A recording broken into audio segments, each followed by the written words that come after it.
I probably talk to a client at least once a week, if not once a day, who tells me that they feel like the colours that they wear since they've decided to embrace the grey, or even if there's smidgens of grey in their hair, don't quite feel right. And that's even the case when they've had a colour analysis done previously. So some of the colours might still feel like they're okay, and some of them will feel a little bit off, and it can feel quite disconcerting.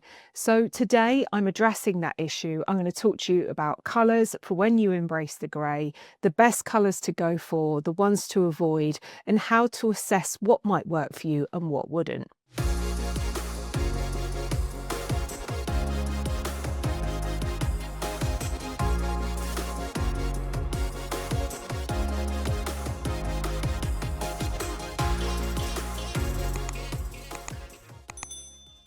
My name is Michelle Barra. I've been a personal stylist for 25 years. I now help people like you build capsule wardrobes that mix and match easily. So first up, I want to talk to you about the colours that I think would kind of work for you. Now, one of the things is dual tones. Now, I quite often get clients coming to me and they'll go, I've been told that dual tones work really well for you when you've got grey hair. Yes, but, and there's a big but they're slightly muted. They tend to be slightly muted. What tends to happen when you go grey, your overall look becomes slightly more muted than it was previously. Now, obviously, grey comes in lots of different shades. And like I said, if you need absolute help with that, book in for a consultation with me and I can have a chat to you specifically, because of course it can be cream, it can be stark white, it can be silver, it can be almost like a charcoal grey. Grey isn't just one colour. So, but overall, if you go for dual tones, then what you want to go for is something slightly more muted. So instead of a really bright red, maybe you go for a plum. So, instead of that real vibrant kind of red, you just tone it down a little bit, like it's just had a tiny little smidgen of grey put in it, so that it just brings it down, that vibrancy down just a little bit.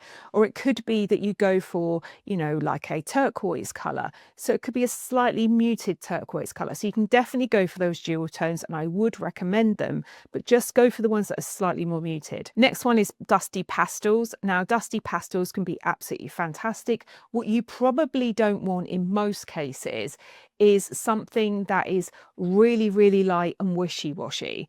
So something like a dusty pink rose pink would be perfect. Sort of something that is maybe sort of like a slightly sort of grey turquoise colour as well could work really well. Throughout this as well, I'm going to show you some colour palettes of the kind of thing that I'm actually talking about, so that you can kind of see it for yourself.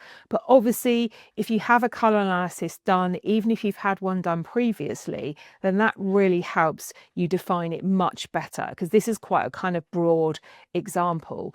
But yeah, so dusty kind of pastels work quite well. So usually dusty pastels are pastel colours, but they have a little bit more depth to the colour than the really pale wishy-washy ones. If you've been trying to edit your wardrobe, but you feel kind of quite overwhelmed by it, particularly if you've got loads of clothes but nothing to wear, then definitely download my free capsule wardrobe planner. I'll put the link to it in the notes. You can fill it out as you go along. It asks you lots of questions and gives you lots of ideas as to decide what to keep and what to lose. So check that out. Next up is earthy tones.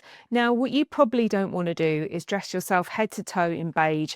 I don't want you to hide in the background. I don't want you to disappear. So let's not just go for beige. Let's go for sort of an espresso brown.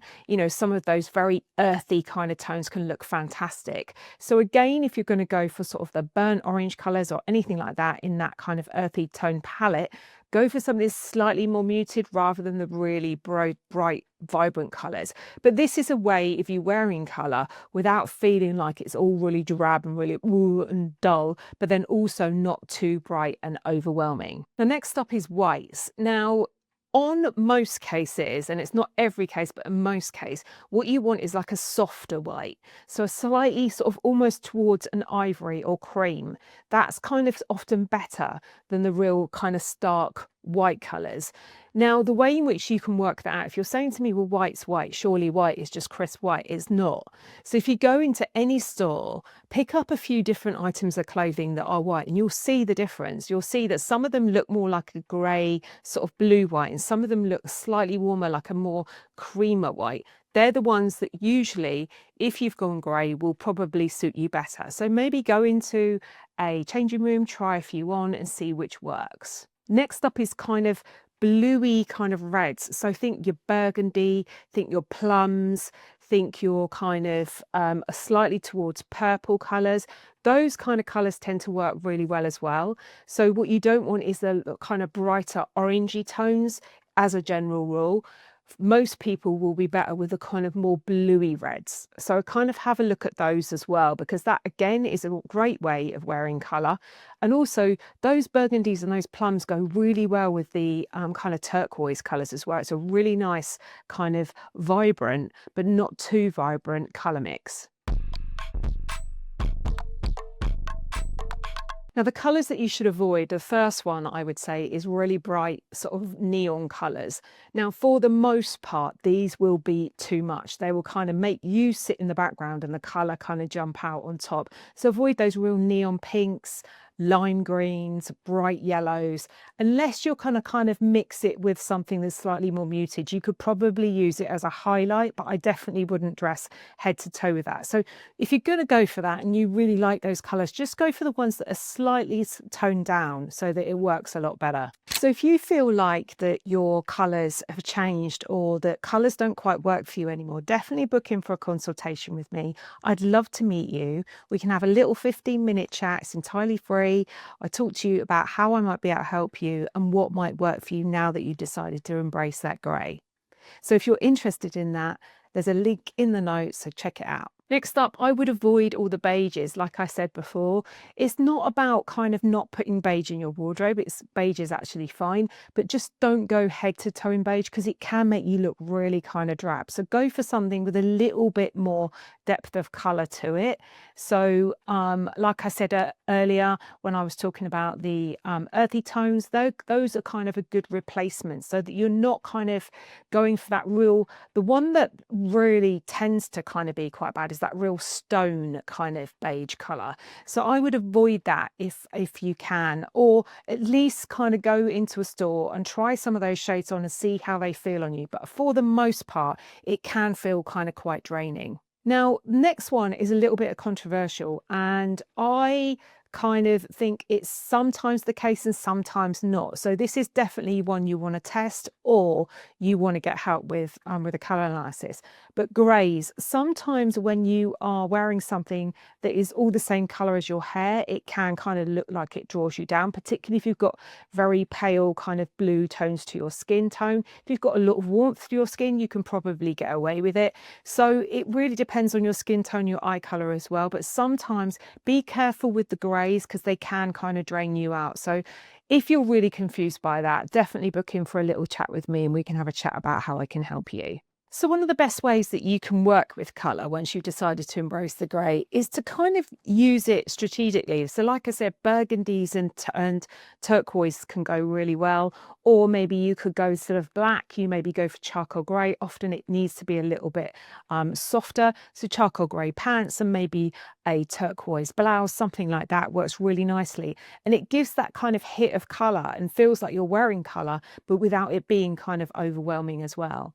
Layering works really well. Think about textures, think about linens with silks and how they hit the light. So you might wear a little bit of knitwear, maybe with some satin or silk, kind of with linen or cotton, because the light hits them differently. So when kind of you move, it can look really, really interesting. So it's a way of kind of creating something and a look that looks really interesting without it really being overwhelming as well. So it's a way of creating a look that looks really interesting without it feeling like it's too much. Last but not least, really think about your accessories. So jewelry, think about whether your outfit is generally cool or whether it's generally warm, and then you'll get an idea of whether to go for gold jewelry or go for silver jewelry. Like I say, this can make a big difference in terms of the skin tone as well as to what works best for you.